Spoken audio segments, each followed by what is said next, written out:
There was once a young Spartan who wanted to impress his elders and gain respect in his community. He trained hard, fought bravely, and followed the laws of his city. But he felt that he was not getting the recognition he deserved. He asked his mentor, a wise and experienced warrior, what he should do to stand out among his peers. The mentor told him, "You have the skills and the courage of a true Spartan, but you lack the strategy and the mindset of a leader. If you want to be admired and respected, you need to learn how to influence others, how to persuade them, and how to inspire them. You need to master the art of psychological warfare." The young Spartan was intrigued and eager to learn more.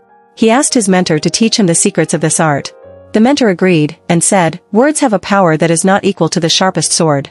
Listen carefully, and I will show you 9 powerful psychological strategies that will make you a formidable opponent, a loyal ally, and a charismatic leader. These are the strategies that have been used by the greatest Spartans in history, and they can help you achieve your goals and fulfill your potential."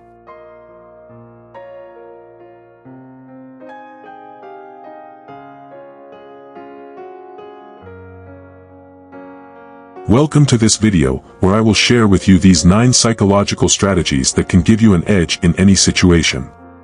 Whether you want to win a battle, a negotiation, a debate, or a date, these strategies will help you understand human behavior, manipulate emotions, and influence decisions. These are the strategies that the Spartans used to dominate their enemies, to rally their allies, and to create a lasting legacy. By applying these strategies to your own life, you will be able to overcome any challenge, to achieve any goal, and to become a person of authority and influence. But before we dive into these strategies, make sure you activate the notification bell, so that you don't miss any of our future videos. Don't be weak and stay till the end, because you don't want to miss the most powerful strategy of all. Trust me, it will blow your mind. Now, let's begin with the first strategy. Chapter 1, Project Confidence and Strength. The first strategy is to project confidence and strength in your appearance, your posture, your voice, and your actions. As we saw in the introduction, the Spartans were masters of creating a formidable impression on their enemies and their allies. They wore red cloaks, polished armor, long hair, and fearsome helmets. They stood straight and steady in formation, and marched in unison to the sound of flutes. They shouted their battle cries, and taunted their opponents. They showed no fear, no hesitation, no doubt. Why did they do this? Because they knew that appearance matters. They knew that by projecting confidence and strength, they could intimidate their enemies, inspire their allies, and boost their own morale. They knew that by creating a contrast between themselves and their opponents, they could gain a psychological advantage before the battle even began. How can you apply this strategy to your own life? Well, you don't have to wear a red cloak or a helmet, but you can still project confidence and strength in your everyday situations. For example, when you have a job interview, a presentation, a meeting, or a date, you can dress well, groom yourself, and wear something that makes you feel good. You can also adopt a confident posture, by standing tall, keeping your shoulders back, your chest out, and your head up. You can also use a confident voice, by speaking clearly, loudly, and with conviction. You can also act confidently, by making eye contact, smiling, nodding, and using gestures. By doing these things, you will create a positive impression on others, and you will also feel more confident yourself. Chapter 2, Use the Power of Scarcity. The second strategy is to use the power of scarcity to increase the value and the desire of something. Scarcity is the principle that states that people want more of what they can't have, or what they think they might lose. The Spartans understood this principle very well, and they used it to their advantage in many ways. For example, they limited the number of their citizens, by only allowing the strongest and the healthiest to survive. They also limited the number of their possessions, by living a simple and austere life, without luxuries or comforts. They also limited the number of their words, by speaking briefly and concisely, and using witty and memorable sayings. Why did they do this? Because they knew that by limiting something, they could make it more valuable and more desirable. They knew that by being selective, they could create a sense of exclusivity and prestige. They knew that by being concise, they could create a sense of mystery and curiosity. They knew that by creating scarcity, they could increase the demand and the attraction of something. How can you apply this strategy to your own life? Well, you don't have to limit your survival, your possessions, or your words, but you can still use the power of scarcity in your everyday situations. For example, when you want to persuade someone to do something, to buy something, or to agree with something, you can use scarcity to create a sense of urgency and importance. You can do this by emphasizing the limited availability, the limited time, or the limited opportunity of something. You can also use scarcity to create a sense of uniqueness and value. You can do this by highlighting the rareness, the exclusivity, or the specialness of something. By doing these things, you will make people more interested, more motivated, and more likely to act. Chapter 3: Use the power of social proof. The third strategy is to use the power of social proof to influence the behavior and the opinions of others. Social proof is the principle that states that people tend to follow the actions and the beliefs of the majority, or of the authority figures, or of the similar others. The Spartans understood this principle very well, and they used it to their advantage in many ways. For example, they created a strong sense of community by living together, eating together, training together, and fighting together. They also created a strong sense of loyalty by honoring their ancestors, their gods, their kings, and their laws. They also created a strong sense of identity by distinguishing themselves from other Greeks, by wearing distinctive clothing, by speaking a distinctive dialect, and by following a distinctive way of life. Why did they do this? Because they knew that by creating social proof, they could influence the behavior and the opinions of others. They knew that by creating a sense of community, they could foster cooperation and cohesion among their citizens. They knew that by creating a sense of loyalty, they could inspire devotion and obedience among their followers. They knew that by creating a sense of identity, they could attract admiration and respect among their allies and enemies. How can you apply this strategy to your own life? Well, you don't have to create a whole society, but you can still use the power of social proof in your everyday situations. For example, when you want to convince someone of something, to join something, or to support something, you can use social proof to create a sense of credibility and popularity. You can do this by showing the evidence, the testimonials, or the endorsements of the majority, or of the authority figures, or of the similar others. You can also use social proof to create a sense of belonging and value. You can do this by showing the benefits, the rewards, or the recognition of being part of a group, a movement, or a cause. By doing these things, you will make people more trusting, more willing, and more likely to follow. Chapter 4: Use the power of reciprocity. The fourth strategy is to use the power of reciprocity to create a sense of obligation and gratitude in others. Reciprocity is the principle that states that people tend to return the favor when someone does something nice for them, or when someone does something bad to them. The Spartans understood this principle very well, and they used it to their advantage in many ways.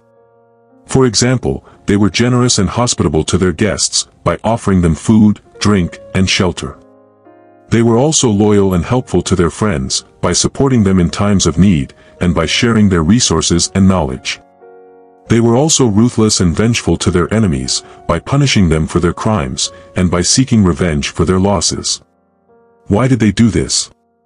Because they knew that by using reciprocity, they could create a sense of obligation and gratitude in others. They knew that by being generous and hospitable, they could make their guests feel indebted and obliged to them. They knew that by being loyal and helpful, they could make their friends feel grateful and loyal to them. They knew that by being ruthless and vengeful, they could make their enemies fear and respect them. How can you apply this strategy to your own life? Well, you don't have to be ruthless and vengeful, but you can still use the power of reciprocity in your everyday situations. For example, when you want to build rapport with someone, to get a favor from someone, or to get a referral from someone, you can use reciprocity to create a sense of obligation and gratitude in them. You can do this by giving them something of value, such as a compliment, a gift, a service, or a recommendation. You can also do this by asking them for something small, such as a feedback, a suggestion, or an opinion. By doing these things, you will make people more likely to reciprocate, to help you, and to trust you. Chapter 5: Use the power of commitment and consistency. The fifth strategy is to use the power of commitment and consistency to make people stick to their words and actions. Commitment and consistency is the principle that states that people tend to act in ways that are consistent with their previous commitments and statements, especially when they are made publicly. The Spartans understood this principle very well, and they used it to their advantage in many ways. For example, they made their citizens swear an oath of loyalty to Sparta, to its laws, and to its way of life. They also made their soldiers pledge to never surrender, to never retreat, and to never dishonor their shields. They also made their leaders vow to uphold the honor, the glory, and the reputation of Sparta. Why did they do this?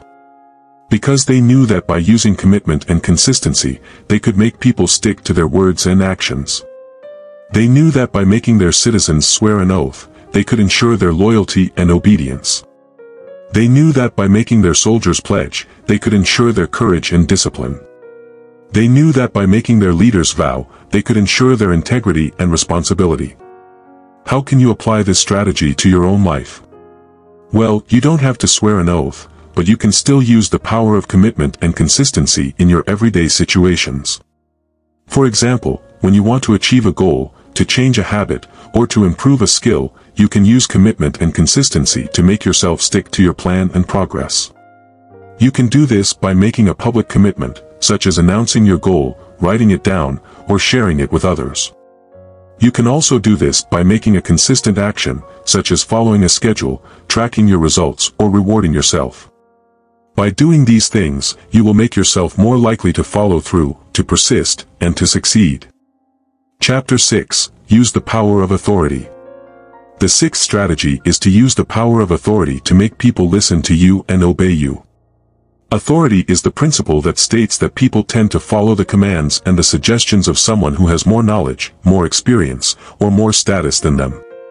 The Spartans understood this principle very well, and they used it to their advantage in many ways. For example, they respected and obeyed their elders, who had more wisdom and more experience than them. They also respected and obeyed their kings, who had more power and more prestige than them. They also respected and obeyed their gods, who had more influence and more authority than them. Why did they do this? Because they knew that by using authority, they could make people listen to them and obey them. They knew that by respecting and obeying their elders, they could learn from their wisdom and their experience. They knew that by respecting and obeying their kings, they could benefit from their power and their prestige. They knew that by respecting and obeying their gods, they could gain their favor and their protection. How can you apply this strategy to your own life? Well, you don't have to be a king or a god, but you can still use the power of authority in your everyday situations. For example, when you want to persuade someone of something, to teach someone something, or to lead someone somewhere, you can use authority to make them listen to you and obey you. You can do this by displaying your credentials, your achievements, or your endorsements. You can also do this by showing your expertise, your confidence, or your competence. By doing these things, you will make people more trusting, more respectful, and more compliant. I appreciate you if you have made it this far. Leave a comment if you have learned something new, or if you have any questions. But hold on, there are still some more strategies to discuss. Chapter 7. Use the power of liking. The seventh strategy is to use the power of liking to make people like you and agree with you. Liking is the principle that states that people tend to like and agree with someone who is similar to them, who complements them, or who cooperates with them. The Spartans understood this principle very well, and they used it to their advantage in many ways. For example, they bonded with their fellow citizens by sharing their values, their interests, and their hobbies. They also bonded with their fellow soldiers by training together, fighting together, and dying together. They also bonded with their fellow Greeks by participating in the Olympic Games, the Delphic Oracle, and the common culture. Why did they do this? Because they knew that by using liking, they could make people like them and agree with them. They knew that by bonding with their fellow citizens, they could create a sense of unity and harmony.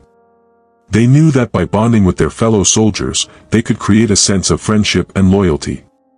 They knew that by bonding with their fellow Greeks, they could create a sense of identity and pride. How can you apply this strategy to your own life? Well, you don't have to bond with everyone, but you can still use the power of liking in your everyday situations. For example, when you want to make friends with someone, to get along with someone, or to influence someone, you can use liking to make them like you and agree with you. You can do this by finding similarities, such as common interests, common goals, or common backgrounds. You can also do this by giving compliments, such as praising their skills, their achievements, or their personality. You can also do this by cooperating with them, such as helping them, supporting them, or working with them. By doing these things, you will make people more friendly, more agreeable, and more cooperative. Chapter 8. Use the power of contrast. The eighth strategy is to use the power of contrast to make something appear better or worse than it is. Contrast is the principle that states that people tend to compare and evaluate something based on what they see before or after it. The Spartans understood this principle very well, and they used it to their advantage in many ways. For example, they contrasted their simple and austere life with the luxurious and decadent life of their enemies, such as the Persians or the Athenians. They also contrasted their courage and discipline with the cowardice and disorder of their opponents, such as the Helots or the Thebans. They also contrasted their honor and glory with the shame and disgrace of their rivals, such as the Argives or the Corinthians. Why did they do this? Because they knew that by using contrast, they could make something appear better or worse than it is. They knew that by contrasting their life with their enemies, they could make their life seem more virtuous and more admirable. They knew that by contrasting their qualities with their opponents, they could make their qualities seem more superior and more desirable. They knew that by contrasting their achievements with their rivals, they could make their achievements seem more impressive and more memorable. How can you apply this strategy to your own life? Well, you don't have to contrast everything, but you can still use the power of contrast in your everyday situations. For example, when you want to sell something, to buy something, or to negotiate something, you can use contrast to make something appear better or worse than it is. You can do this by showing the alternatives, the options, or the scenarios that are worse or better than the one you want. You can also do this by showing the before and after, the pros and cons, or the costs and benefits of the one you want. By doing these things, you will make people more interested, more convinced, and more satisfied. Chapter 9. Use the power of commitment. The ninth and final strategy is to use the power of commitment to make people commit to something and stick to it. Commitment is the principle that states that people tend to act in ways that are consistent with their initial commitment, especially when they make it voluntarily, publicly, and actively.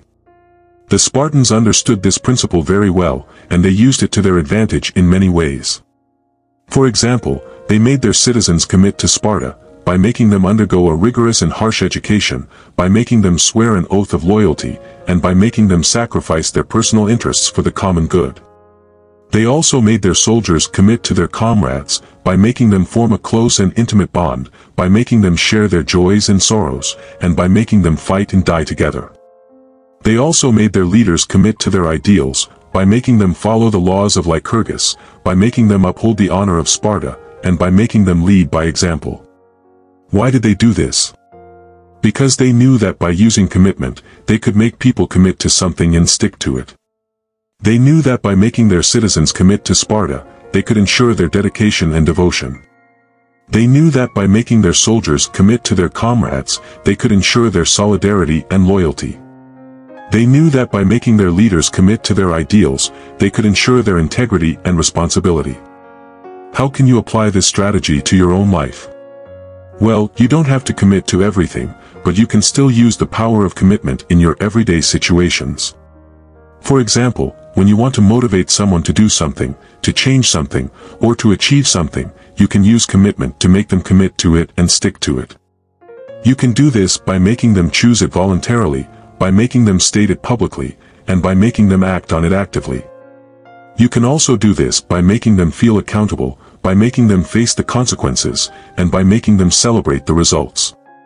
By doing these things, you will make people more engaged, more determined, and more successful.